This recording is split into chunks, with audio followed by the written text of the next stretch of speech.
Assalamualaikum warahmatullahi wabarakatuh.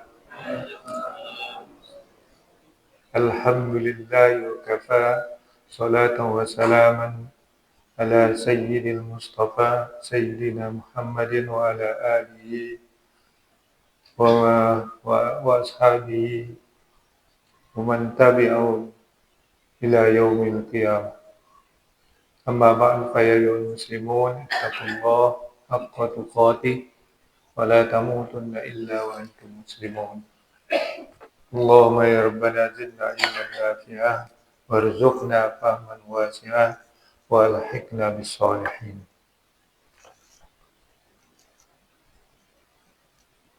Alhamdulillah, kita bersyukur kehadirat Allah SWT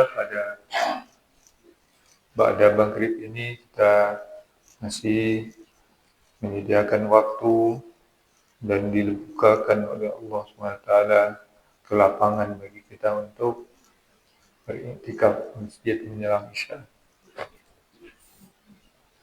Mudah-mudahan menjadi amal baik selalu menjadi catat sebagai amal soleh kita. Amin ya rabbal alamin.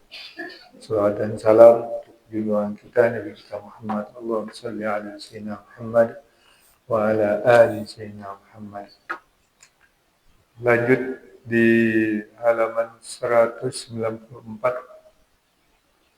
hadis yang ke 499.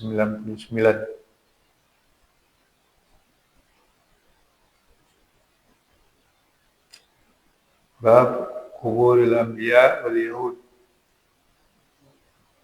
Bab kuburan para nabi dan orang-orang Yahudi. Hadis ini masih di dalam kitab Al-Maghazi, tapi juga disebutkan dalam bab-bab lain seperti dalam bab jenazah.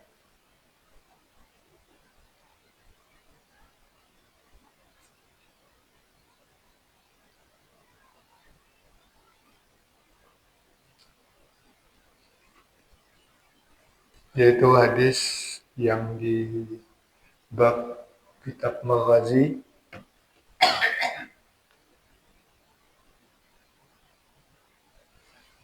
yaitu hadis nomor 4441 yang diriwayatkan oleh Imam Bukhari dari As-Salat Ibnu Muhammad haddatsana Abu Muwana an Hilal Al-Wazzan an Urwah Ibn Zubair an Aisyah.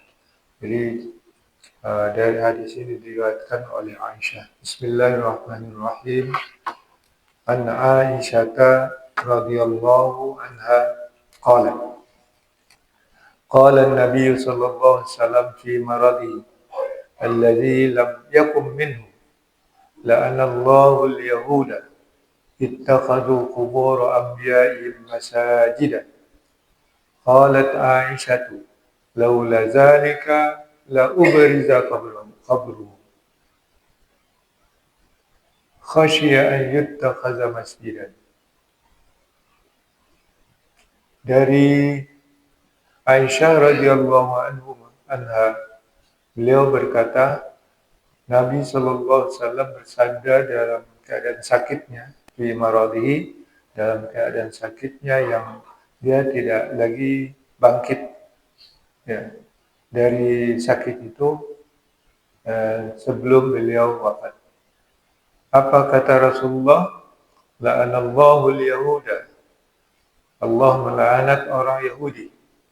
Ittakhadhu qubur anbiya'ihim masajida.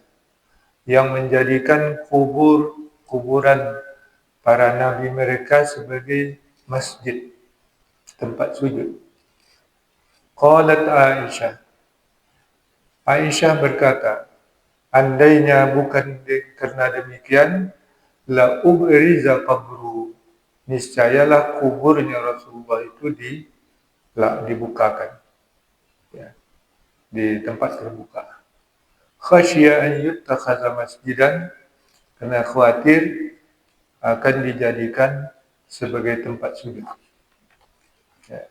Itu hadis yang ke-499. Ini hadis yang berikutnya ini panjangnya. Ini dalam bab sudah masuk kepada bab tafsir Al-Quran di Sahih Bukhari.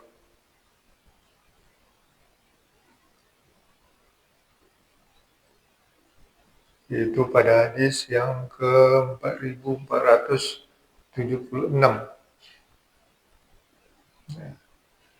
Dari Anas radhiyallahu anhu, Nabi sallallahu alaihi wasallam qala. Dari Anas, ya sanadnya ada, yaitu hadis yang 4476. Silakan nanti kalau yang mau merujuk dari Sahih Bukhari langsung. Dari Anas radhiyallahu anhu, Nabi sallallahu alaihi wasallam, dari Nabi sallallahu alaihi wasallam qala, beliau bersabda, yajtami'ul mu'minuna yaumal qiyamati. Orang-orang beriman, kaum mukmin berhimpun nanti di hari kiamat. Fayaquluna, maka mereka berkata, law istashfa'na ila rabbina. Mengapa andainya kita meminta syafaat kepada Tuhan kita, ya, yaitu untuk supaya terhindar dari huru-hara pada mahsyar. Fayatuna Adam, maka mereka mendatangi Adam. Fayaquluna, mereka berkata, anta abun nas, wahai Adam, engkau adalah bapa manusia. Khalaqakallahu biyadihi, dan engkau diciptakan oleh Allah dengan tangannya sendiri, dan kuasanya sendiri. Wa asjada lakal malaikatahu, dan Allah merintahkan para malaikat untuk sujud kepada engkau. Wa 'allamaka asma'a kulli syai'in, dan engkau diajarkan nama-nama segala sesuatu. Fashfa' lana, maka berilah bantuan atau pertolongan atau syafaat kepada kami di sisi Tuhan engkau. Hatta yurihana min makanina, sampai kami lapang, rehat dari tempat kami ini. Hadza fayaqulu min makanina hadza, sampai kami senang atau berehat dari tempat kami ini, atau meninggalkan tempat ini. Hadza fayaqulu, kok hadza lagi. Fayaqulu, maka Adam menjawab, lastu hunaka, aku tak berwenang. Aku tidak berwenang. Hunakum itu artinya tidak fungsinya atau tidak makamnya untuk memberi syafaat. Wa yazkuru zambahu, maka Adam ingat dia akan dosanya dulu. Ketika dia mula diciptakan oleh Allah, disuruh menjauhi pohon khuldi, lalu dia langgar perintah Allah. Adam mengingat dosanya itu, fayastahi, maka dia malu.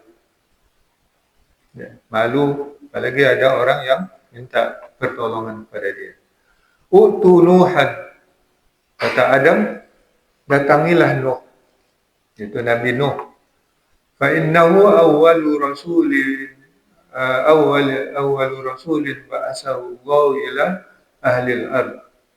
Maka sesungguhnya dia adalah rasul pertama yang diutus oleh Allah kepada penduduk bumi. Fayatunahu, maka mereka kaum mukmin tadi mendatanginya, maksudnya mendatangi Nabi Nuh. Fayaqulu lastu hunaka, maka Nuh pun menjawab, aku tak berwenang.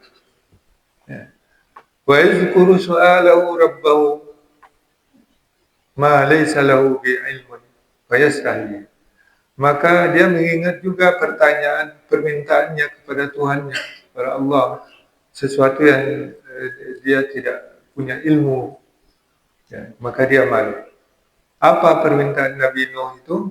Untuk menyelamatkan anaknya. Ya, menyelamatkan anaknya yang durhaka itu, yang kafir itu dari banjir.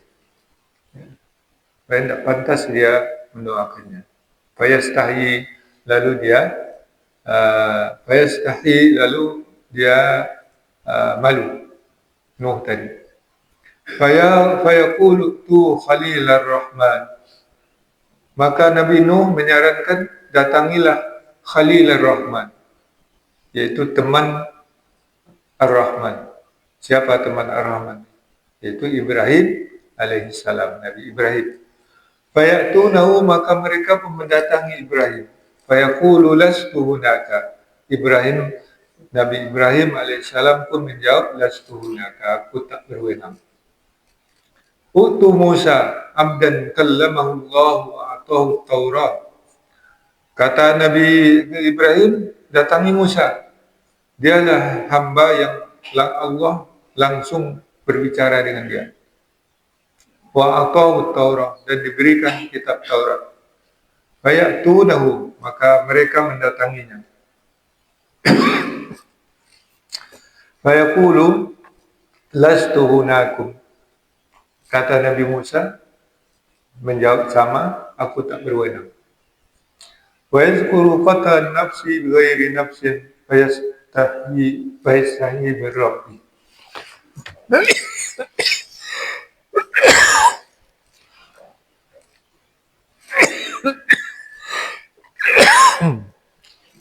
Di penyakit.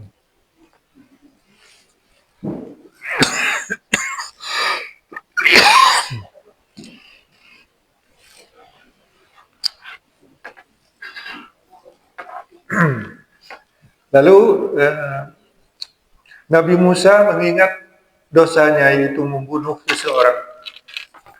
Ketika dia keluar kota, dia menemui dua orang yang sedang berantem.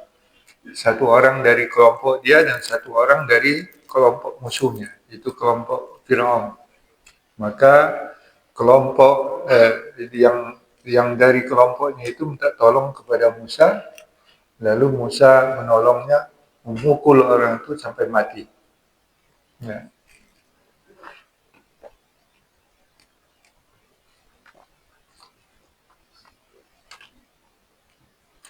Lalu Musa malu, ya, dari Tuhannya. Fayaqulu tu Isa Abdullahi wa Rasulahu wa kallamahu Allah wa ruhahu. Maka Musa pun menyarankan, mengatakan, utumu Isa, datangin Isa, dia adalah hamba Allah dan Rasulnya, dan Isa adalah firman Allah dan rohnya. Fayaqulu, sama jawabnya, Isa pun menjawabnya, lastu hunaka, aku tidaklah berada di sana, artinya aku tidak untuk memberikan syafaat. Maka Nabi Isa menyarankan, utu Muhammadan sallallahu alaihi wasallam, datangilah Muhammad sallallahu alaihi wasallam. Abdan ghafarallahu lahu ma taqaddama min zambi wa ma ta'akhkhara. Dia adalah hamba yang diampuni oleh Allah baginya yang terdahulu dari dosanya dan yang terakhir. Fayatuni, maka Rasulullah mengatakan, maka orang-orang itu mendatangiku. Fa'antaliku hatta, maka aku berpaling sampai aku minta izin, hatta asta'zina, sampai aku minta izin kepada Tuhanku. Fayu'zanu, maka diizinkanlah kepadaku. Fa'iza ra'aitu rabbi, apabila aku menemui Tuhanku, waqa'tu sajidan, aku jatuh sujud. Fayada'uni masya'allah, maka dia membiarkan aku sesuai dengan kehendak Allah. Summa yuqalu, kemudian dikatakan, irfa' ra'saka, angkatlah kepalamu, wasal tu'tahu, dan mintalah, engkau akan diberi. Wa qul, dan katakanlah, yusma'u washfa, didengarkan dan beri syafaatlah, tasyaffa'a, dan mereka akan mendapat syafaat. Dia fa'arfa'u ra'si, maka aku mengangkat kepalaku, fa'ahmadu bitahmidin, maka aku memujinya, yaitu memuji Allah dengan pujian yang diajarkannya kepadaku. Summa ashfa'u, kemudian aku memberi syafaat, fayuhaddu li haddan, tapi dibatasi kepadaku batasan, ya tidak banyak, hanya terbatas orangnya. Fa'udkhiluhumul jannah, aku masukkan mereka ke dalam surga yang sudah diberi syafaat. Summa a'udu ilaihi, kemudian aku kembali kepadanya. Fa iza ra'aitu rabbi, ketika aku menemui Tuhanku seperti yang tadi, mislahu, summa ashfa'u, kemudian aku memberi syafaat. Fayahuddu li haddan, maka Allah membatasi bagiku batasan. Fa'udkhiluhum jannah, maka aku memasukkan mereka ke dalam surga. Summa a'udu salisah, kemudian aku kembali untuk ketiga kalinya, kemudian aku kembali untuk keempat kali. Fa'aqulu ma baqiya finnar, sampai tidak ada lagi tersisa di dalam neraka kecuali orang yang memang ditahan oleh Al-Quran. Yaitu yang disebut oleh Al-Quran khalidina fiha. Siapa mereka? Yaitu orang-orang kafir. Wa wajaba alaihi khuludun, dan mestilah bagi mereka itu kekal dalam neraka. Itulah yang tidak dapat diberi syafaat oleh Rasulullah SAW. Yakni qaulallahi ta'ala, yaitu firman Allah Ta'ala, khalidina fiha, kekal mereka di dalamnya. Ya, itu tentang syafaat nanti di hari akhirat. Kembali kita kepada hadis yang pertama tadi kita baca. Ini isyarat bahwa Rasulullah tidak akan bangkit lagi dari sakitnya dan akan wafat. Salah satu kata-kata beliau yang terakhir. Ada beberapa kata-kata beliau yang terakhir sebelum wafat, ini salah satunya, yaitu melarang umatnya menjadikan kubur beliau sebagai tempat sujud atau kiblat dari untuk penyembahan, sebagaimana yang dilakukan oleh orang-orang Yahudi. Ya, jadi kata Aisyah, maka Rasulullah SAW itu dikuburkan di samping masjid Madinah, yaitu di rumahnya sendiri, di rumahnya yang di dekat Raudhah. Di situ Rasulullah dikuburkan, dan dia tetap di tembok, di pagar. Kata Aisyah, kalau bukan kena sabda Rasulullah itu, temboknya itu mau dibongkar biar lapang gitu. Tapi khawatir nanti orang pergi situ bersujud. Ya. Nah. Adil maksudnya, jadi tapi hadis ini juga kadang disalahpahami oleh kawan-kawan kita. Ya, tidak boleh ada kubur di masjid.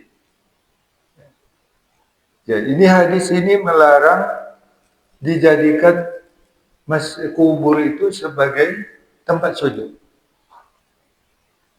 Masjid atau masjid tempat sujud. Ya. Seperti apa yang dilakukan oleh orang Yahudi itu? Mereka kalau ada pembesar mereka, nabi-nabi mereka itu wafat, mereka kuburkan, kuburannya dibangun, dan mereka beribadah menghadap ke kubur itu dan sujud di situ. Nah, itu yang dilarang, seperti yang dilakukan oleh orang Yahudi. Menguburkan jenazah di dekat masjid tidak masalah. Nah, asal jangan jadikan dia kiblat. Umpamanya situ buat kuburan, lalu kita menghadap ke situ. Itu yang dilarang oleh Rasulullah SAW. Karena itu yang dipraktekkan oleh orang-orang Yahudi. Jadi kubur-kubur para nabi mereka itu mereka jadikan tempat menghadap salat dan sujud di situ. Sebagaimana mereka di tembok ratapan itu beratap-ratap. Seperti juga mereka beribadat di kubur-kubur para nabi mereka. Jadi sebagaimana dijelaskan oleh di dalam buku ini, ya, di footnote yang nomor 7, ya. Qala al-Baydawi lamma kanatil yahud wan nasara yasjuduna li kuburil anbiya'i ta'ziman li sya'nihim wa yaj'aluna qiblatan. Al-Baydawi mengatakan manakala orang-orang Yahudi dan Nasara sujud pada kubur nabi-nabi mereka untuk menghormatinya, menghormati kebesarannya dan menjadikannya kiblat. Wa yatawajjahuna fi shalah, dan mereka menghadap dalam salat ke arahnya, ke arah kubur itu. Wattakhadhuha usanan, dan mereka menjadikan kubur itu sebagai berhala. La'anahum wa mana'hum an misli dzalik. Nabi mengutuk mereka dan melarang mereka dari hal yang demikian itu. Wa amma mattakhadha masjidan fi jiwari salihin wa qasd tabarruk bil qurbi minhu lat ta'zim lahu wa lat tawajjuh nawahu fala yadkhulu fi zalikal wa'id. Ya. Adapun yang masjid dibangun di samping kuburan orang soleh karena minta berkah dengan kedekatannya dengan orang soleh itu, bukan untuk penyembahan atau pengultusan, dan tidak pula dijadikan kiblat untuk berhadap ke arahnya, itu tidak termasuk hal yang demikian itu dalam larangan hadis ini. Karena menziarati orang-orang saleh bermanfaat dan mendoakan kepada dan membawa kepada ketaatan kepada Allah. Dan disunnahkan mencintai para ulama dan majlis mereka dan keteladanan mereka. Jadi itu itu yang dipahami oleh para sahabat, sehingga kalau umpamanya dipahami oleh para sahabat tidak boleh membuat kuburan dekat masjid, tentulah Nabi tidak akan dikuburkan di dekat masjid. Ya, itu adalah ijma sahabat. Ya. Nah, itulah yang kita ikut di para sahabat. Sahabat itu adalah salaf. Ya, itu tentang kubur dekat masjid. Kemudian yang hadis berikutnya, ya ini tentang syafaat. Begitulah ceritanya. Jadi kalau orang-orang yang beriman itu dari semua umat, mulai dari Adam sampai kepada umat Nabi Muhammad, mencari pertolongan. Tentu ada yang banyak yang berdosa dan tidak diampuni oleh Allah SWT, tapi mereka beriman. Nah, untuk membebaskan mereka dari dosa-dosa mereka itu perlu pertolongan.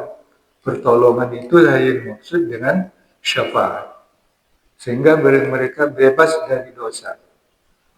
Nah, siapa yang berhak memberi syafaat itu ialah orang yang diberikan kewenangan oleh Allah untuk memberi pertolongan itu.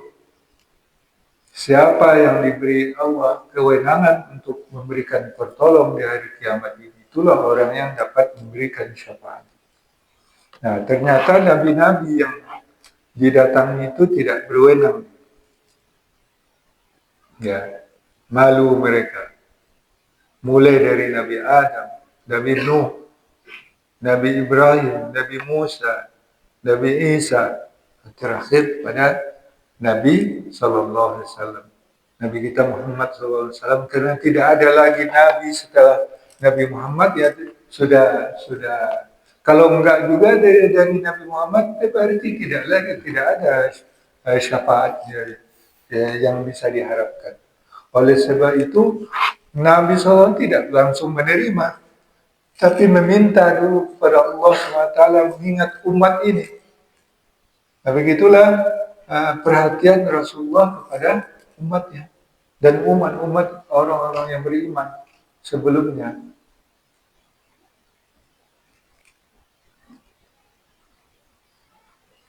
Jadi ternyata itu dikabulkan oleh Allah SWT, dan begitulah yang ditetapkan oleh Allah SWT yang berhak atau yang berwenang untuk memberikan syafaat nanti di hari akhirat adalah Nabi kita Muhammad Sallallahu Alaihi Wasallam. Maka dalam hadis yang lain, perbanyaklah salawat kita kepada baginda Rasulullah SAW.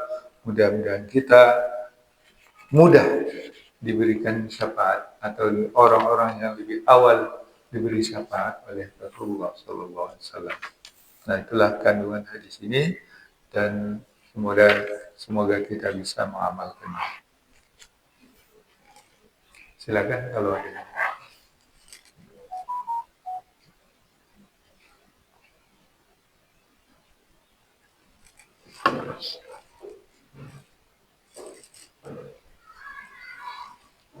Masih ada 12 menit ya.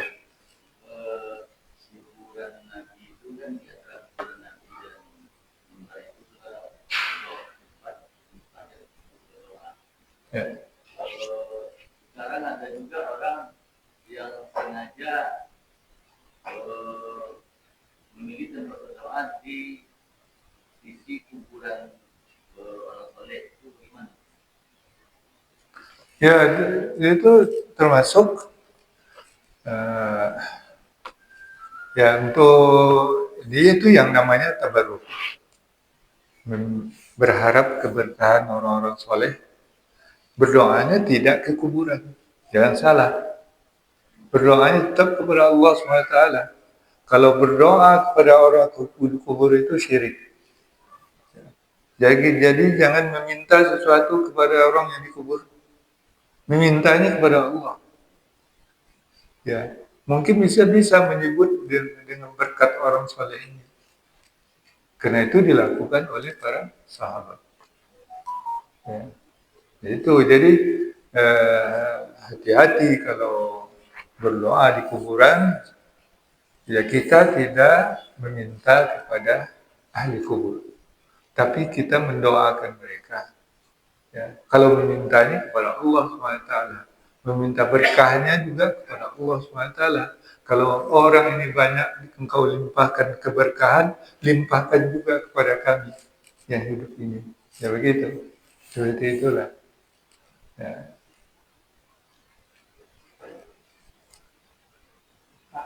Ya.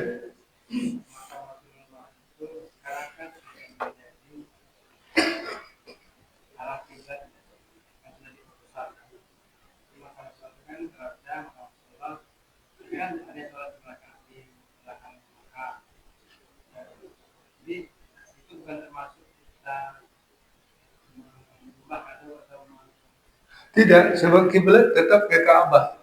Ya, maksudnya walaupun itu makam dari depan kita, iya. Ya. Maka itulah di tembok dia, jadi tidak terbuka. Jadi umpamanya ada kuburan di depan sini tidak masalah, karena ada tembok. Kita tetap salat ke madhab ke Ka'bah, ke kiblat. Kalau yang misalnya kuburan ada masjid itu ada suka dia di depan, kalau ada kaca itu nggak boleh. Nggak usah di tembok, masjid tembok, tidak kaca. Maksudnya kuburan lain. Hah? Misalnya kalau dia terbuka terawang pembukaan kubur, bukan itu kuburan. Tidak masalah, ada dinding lah gitu, yang membatas. Ya, jangan langsung ya. Seperti yang dikhawatirkan oleh Aisyah. Laula zalika la ubriza qabruhu.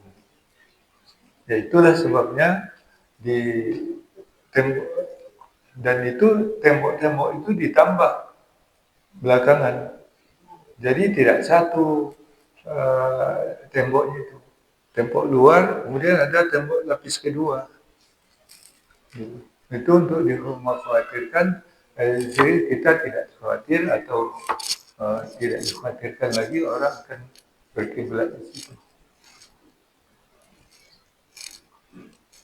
Dan memang tidak diajarkan berkiblat di kuburan. Tidak ada. Yang berkiblat kuburan itu orang Yahudi.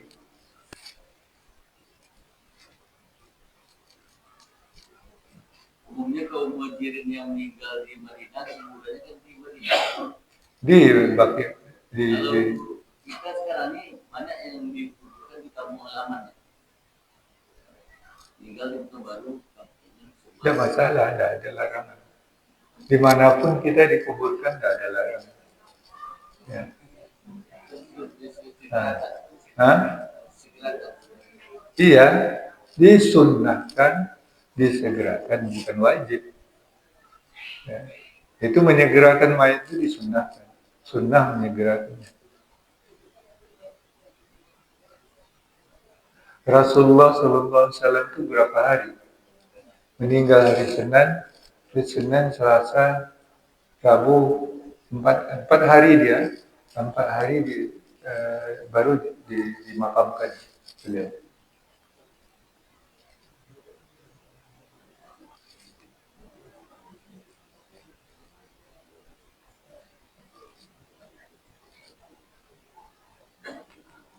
Jadi sunnah itu anjuran.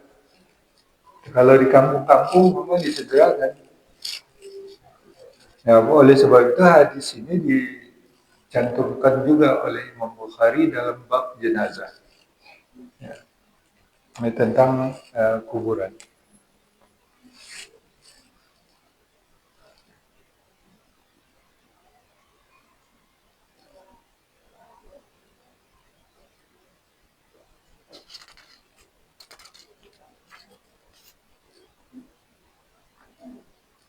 Oke, tidak ada lagi. Kita cukupkan, kita menunggu Isya dan mudah-mudahan dapat kita ambil pelajaran dari hadis ini dan begitulah yang dipahami sesuai dengan syarah yang disyarahkan oleh para ulama dan juga tentang syafaat Rasulullah SAW itu begitu hadis ini ditampilkan oleh Imam Bukhari dalam kitab tafsir tentang wa'allama Adam al-asma' kullaha. Ya. Jadi dalam kitab tafsir.